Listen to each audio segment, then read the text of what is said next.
maanta waxaan rajeynayaa dubeedkan inay ka soo baxo fikrado oo wax ku ool ah oo ay dhalinyarada wax ka faa'iidi doonaan oo ku saabsan dhalinyarada Soomaaliya iyo inaan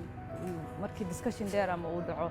inaan ka soo baxaan faa'iido badan oo wax dhalinyarada wax u tarayo qodobo muhiim ah aan rajeynayaa inay ka soo baxaan maadaama dhalinyarada iskugu imaatay wadan wax ka rajeynayaa in aad ay u mari dhasho oo natiijo wanaagsan ka soo baxdo marka waxaan ugu mahadcelinaynaa kasoo qaybgalka barnaamijka naga soo qayb gashaan marka xigta intaanan u gudagelin barnaamijka iyo ujeedooyinkiisa iyo taytalka oo keliya inuu ku ekaado mar walba waxaan ku macsanaa insha allah in intaas in ka badan ka wada hadli karno